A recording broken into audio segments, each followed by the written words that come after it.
Hey, today we're going to talk about a hidden failure that almost caused us some serious water damage. I'm going to show you how I replaced this faucet, recovered from some of the water damage, and I'm also going to show you how to put in a device that's going to give you an early warning if you have a water leak so you can avoid any damage from small leaks that you may not know about. Stick around, I'll get into it.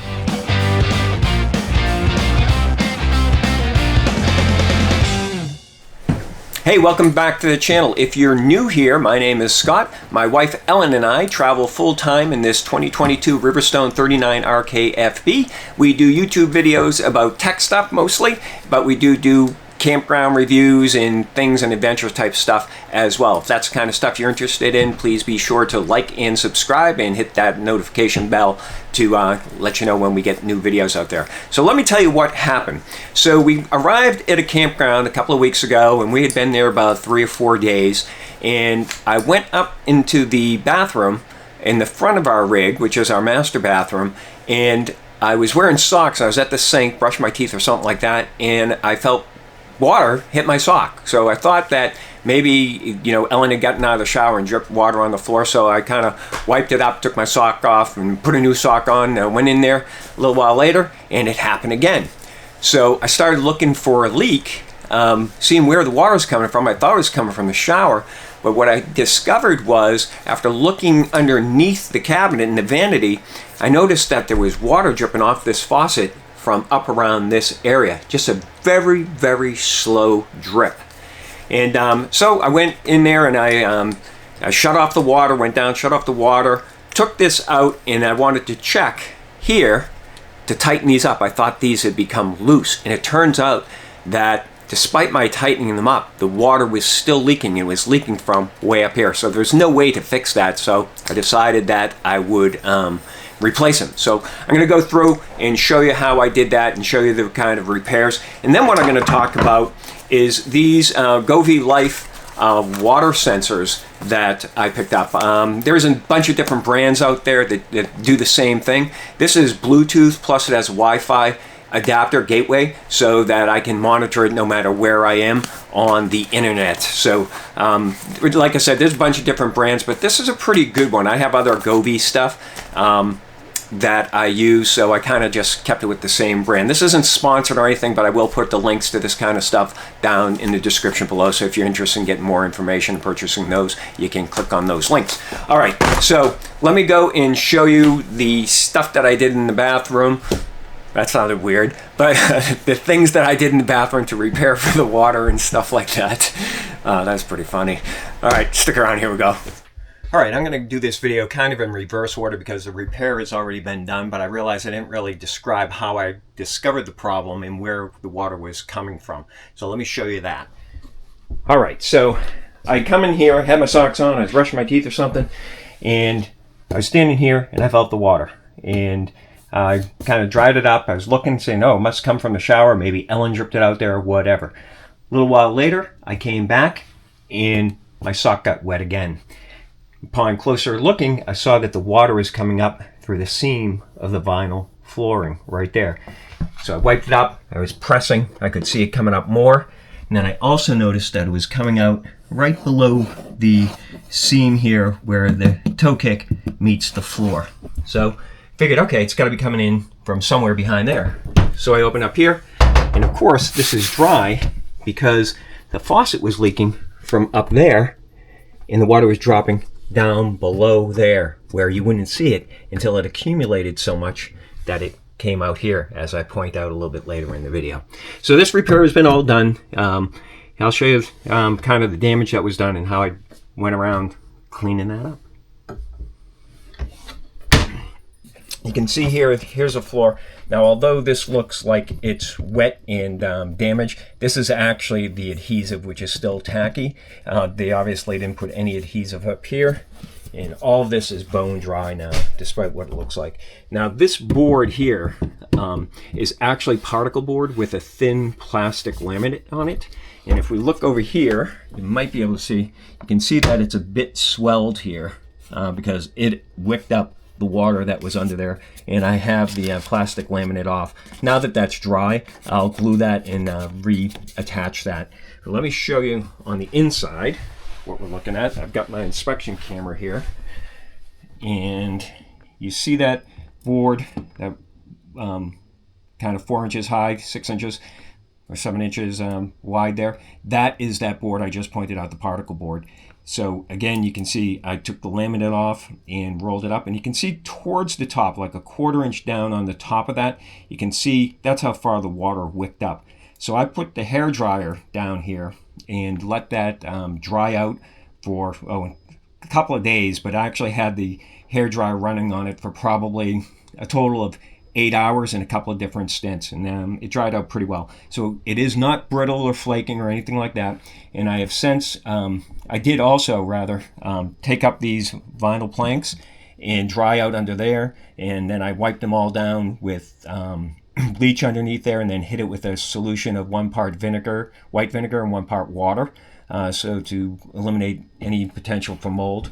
And then I wipe down everything in here the same way. So you can see this is very clean. No mold will be coming in there. Let me show you a little bit of what we see in here as far as the infrastructure. So those are the supply lines for the sink as well as your shower. And then this is the drain line for the shower and the sinks. You can see that it goes up, that white end up there is towards the shower, and then that 90 right there is up towards the sink. So that's basically what I did. It's been drying out for like 3 days. Took all of these up, and this is still tacky too. So I will hit this with a little bit of vinegar and water as well, just to make sure no mold gets up. This is not water damage there. In place of a carpet, we have this like sandstone thing that goes here, and that was just from rubbing up against there. So I will replace this though. I'll take this off, and I'm going to put a piece of vinyl there instead. This is just that compressed wood material or whatever it is. And then this damage here is from the water had been leaking out here, so I'll just paint that up, reattach all this, and we will be all set. So here's the thing. So it's important to check these periodically, the existing ones, like over here. Right. So you can see this is all how it's in there right now, and you can see these along. I cut them about here to put on the new one. And the way it was leaking over there, it was leaking from up here. Now, even if you have an occasion to go into this area a lot, you're not going to see water here because it's dripping from here and going down there, so you may never see it.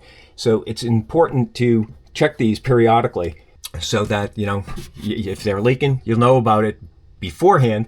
Whereas over here, I didn't notice it until my socks got wet when I was standing here, and the water was coming up between here. So that is the point.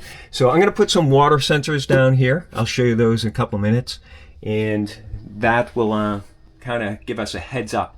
And I'll do that in the other bathroom as well as underneath the kitchen sink. So as far as, let me go back to airing all of this out.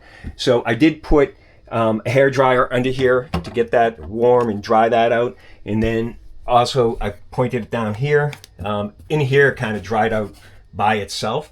And then the other thing I did is I ran that exhaust fan, and I opened up an access port under the front of the fifth wheel, and I'll show you where that is. And what that did is allowed air to come in from the outside, come through here, and then exit through there. I shut this door so to create the pressure for it to exit out there, thereby bringing in fresh air to clean out the internals, and I'll show, or dry out the internals. Let me show you that.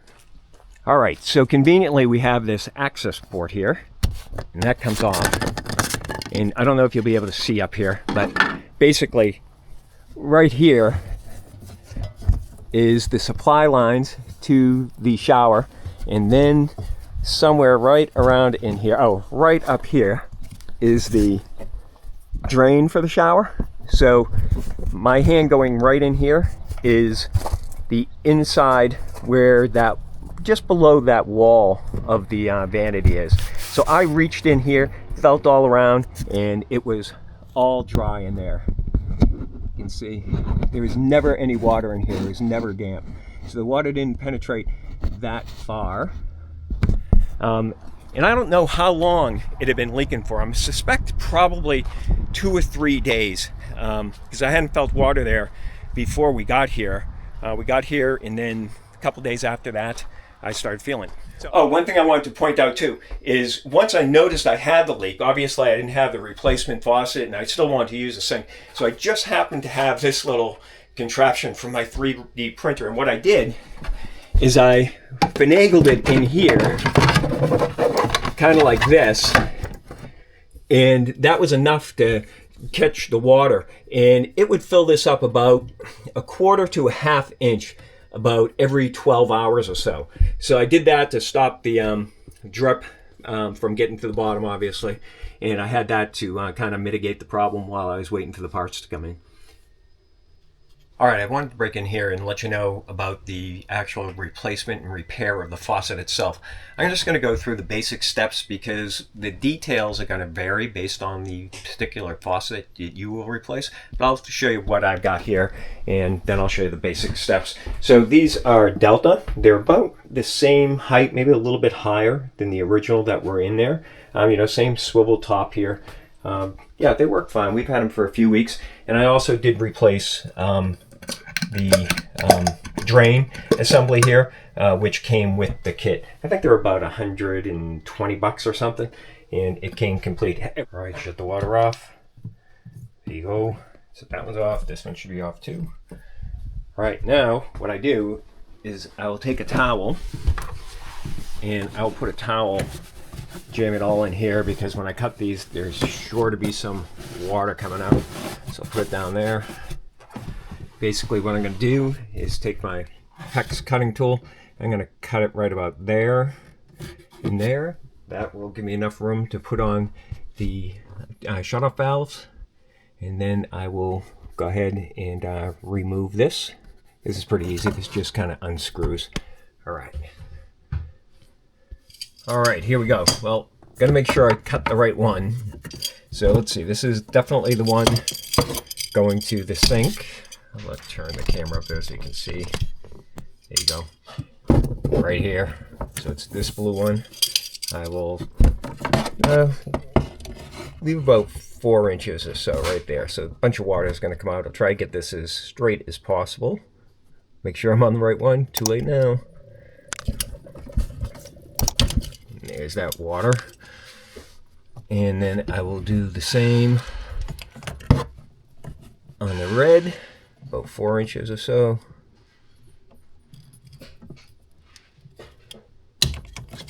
There you go.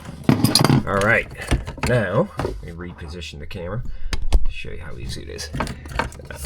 It's easy to do, but getting access as usual. I'm holding the faucet up above.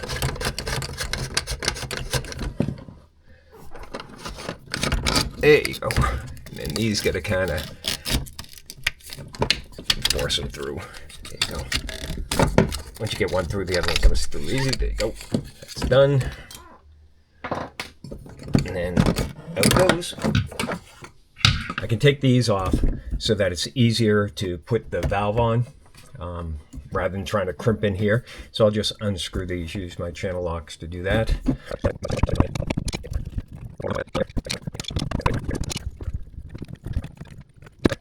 Now I have my handy dandy valves, and basically I will just put a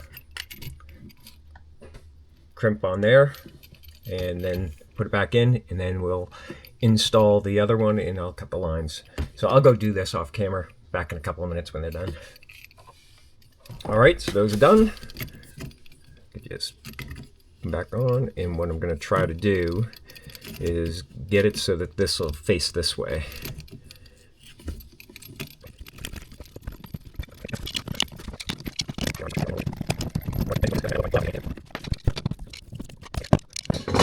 All right, so here's the new faucet. Comes with a bunch of pieces, parts, plate if you want to do, you know, this plate. You don't have to do that.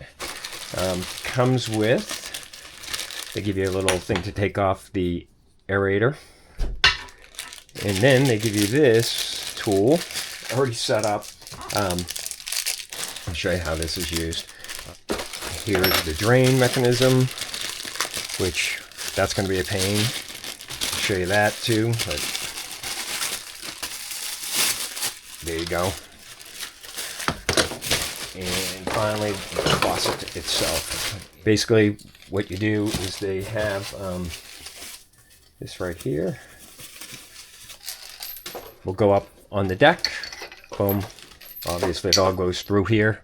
Boom. And that'll sit up there on the deck. And then on the bottom, you'll have this. Will come up, and then you use that one bolt to tighten it down. Now you can see that these are quite long. So what I'll do is I'll get it in there, and then I cut these, and then they give you replacement ferrules to use, and then we will use their compression nuts here. Yeah, so let me get that done. All right, so now we're on top. I just cleaned up a little bit here. I'm actually going to take this out first, just because I'll have the room now. So you just kind of unscrew that. Right, we'll clean up this, use some soft scrub and get rid of this, because the new one is going to be not quite as large. Let me show you. See how this one is that size and this one is quite a bit bigger. So there'll be some little kind of hard water marks and stuff there. But on the other one, I just use soft scrub and clean that up, and no worse for wear. All right, so under here, this is where it gets kind of nasty, because there's some water in this trap. So I do have that towel down below. I'll make sure it's in the right position. I'm gonna loosen this up, loosen this up, loosen this, loosen this, loosen this, and hopefully, I don't want to loosen this up too much. I just want to be able to move it out of the way if I need to, because that's where all that trap water is, and I just don't want to get it all over me. All right, let's start up here. I'll probably have to use channel locks on that too.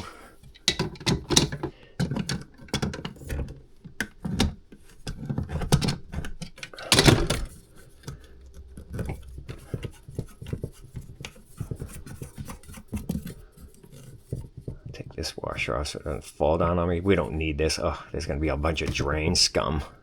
Great. I can tell that hasn't been cleaned in a while.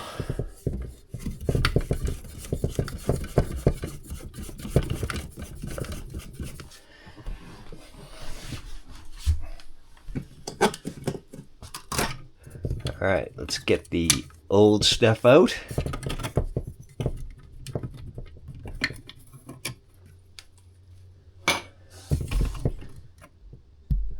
See what I'm doing here, but just loosen this up a little bit. What I'm trying to do is not get too much of that scummy water. I'm gonna get some, but let's see if I can get that out. Good, there you go. All right. Oh, I got to put a little bit of putty around here, so it has something to sit on. So I'll go do that. I won't show that on camera. You know what to do. Just put a little bead of either caulk or silicone or plumber's putty. You can put right around there, and then that'll seep down. Okay, here we go. Oops, got that the wrong way. Here we go.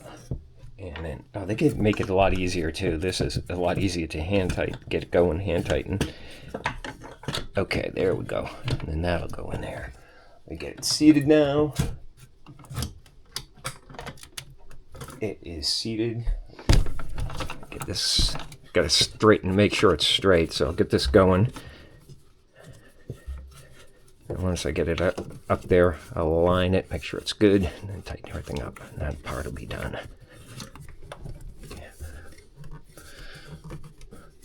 Okay, that isn't going anywhere. And it looks all straight. So we should be good on that. Okay. All right, let me show you what it looks like up here so far. Ta-da! All right, so now what I do is I'll put this on here. There's a little washer you can put underneath this little washer. And then what I do is I use a little bit of silicone just to hold it in place. So I'll go and do that. All right, got a good bead of silicone under there, so that's gonna set up for a little bit. And that way I know it's centered, and it won't move around as I'm putting the faucet in, make it a little bit easier. All right, this is gonna be at a weird angle, but it's the best I can do. I'll get all this stuff put in through the top hole.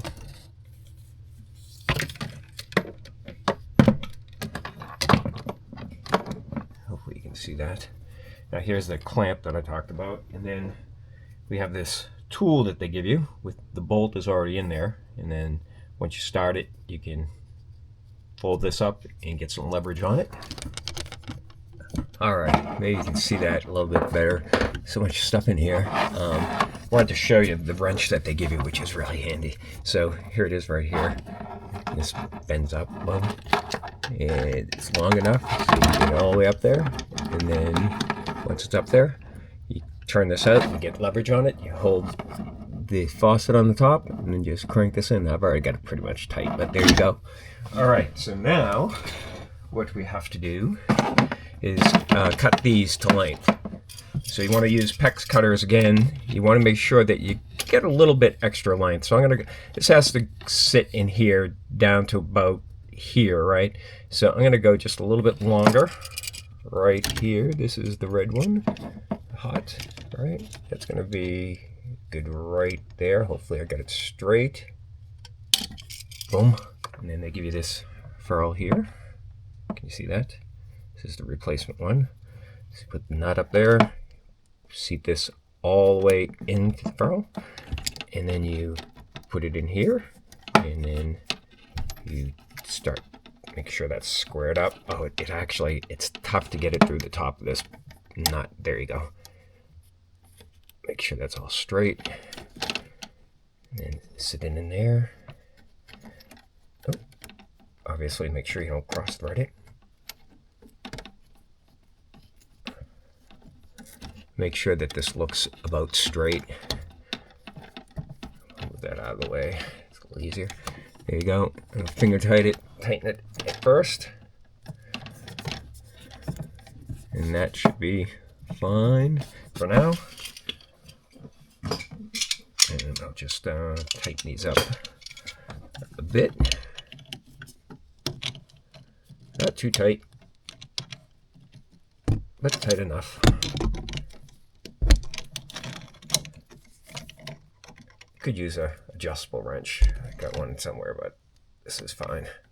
Go turn on the water, and then we'll come up here and turn these on and see how we did. All right, well, no leaks on this side. Let's turn it on and see what happens. Ooh, sounded good. Sounded good. No leaks there. Checking over here in the drain. I like using shop towels like this because they get wet, they get dark. So I just wipe off everything, make sure everything's already dry. So it's nice to have the shut-offs here, peace of mind, just in case you hear something leaking, get to it quick. All right, let me show you how I put those water sensors in. All right, here is the Govee water sensors that I talked about at the beginning of the video. It comes with a gateway module plus 4 sensors. Let me show you what it looks like. First off, we have the gateway unit, plugs into a standard 120 outlet, and it works off Wi-Fi 2.4 gigahertz. So you want to make sure you have 2.4 if you are thinking about getting this. And then the water modules or sensing modules, they're about like, I don't know, 1.5 inches wide, 3 inches this way, and maybe about 1 inch tall. And they have 4 little standoffs on the bottom, plus 4 little metal sensors. And then they also have a water sensor up here. You see these 2 little metal bars right here. So if water hits here, it will set off the sensor. Water gets on the bottom, comes up. It'll hit these sensors. What's really cool about this one is it has 4 different sensors, and it actually, this is the positive side, this is the negative side. So if water gets between these two, it'll set the alarm off. If it gets between these two, it'll set the alarm off. And then if it gets between this one and this one, or this one and this one, it will set the alarm off. So that's pretty handy. So I didn't realize that this one had that feature set when I first purchased it, and I had bought another one to compare it to just in case I thought one was going to be better than the other. And I looked at this other brand, I can't even pronounce it, it's UINEES. Let me show you what that one looks like.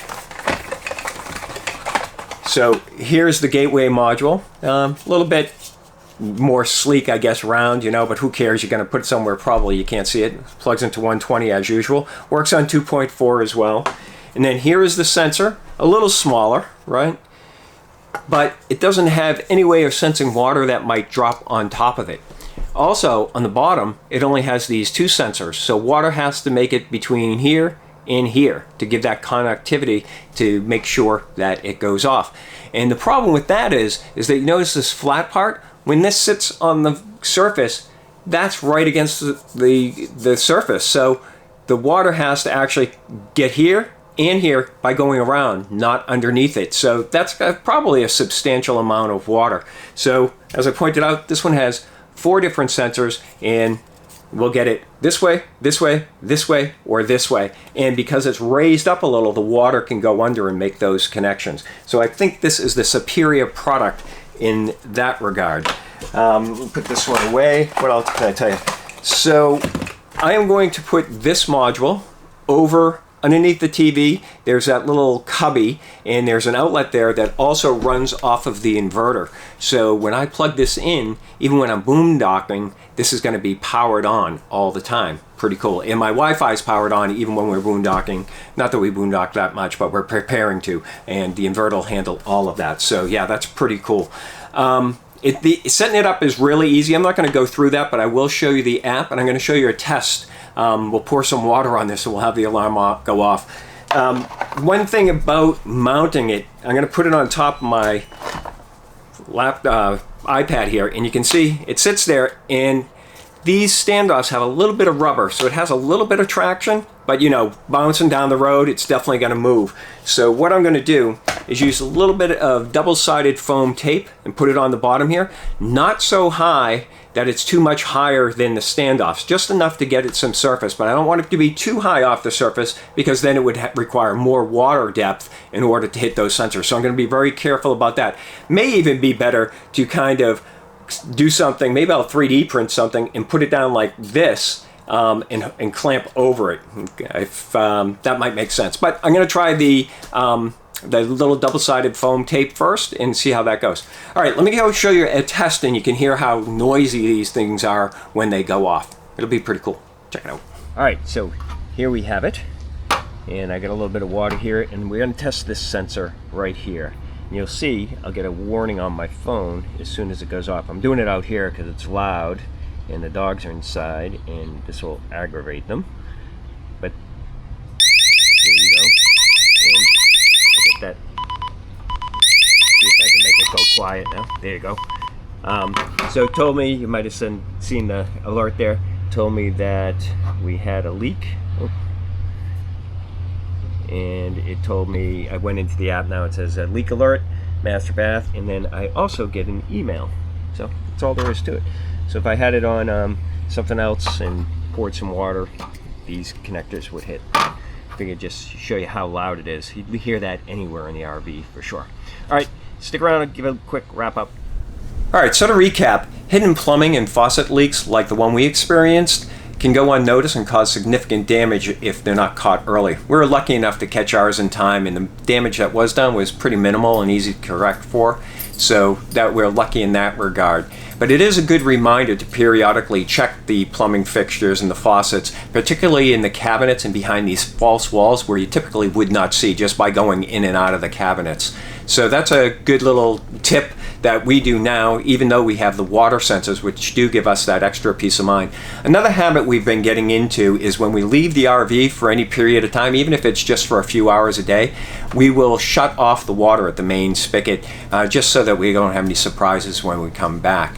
So installing the new faucet was pretty straightforward. That's a process where, you know, it's getting access is the hardest thing usually. But you know, you follow the instructions if you're handy. You can do it yourself, or just call an RV tech and have them do it for you. So let's see, what else we got?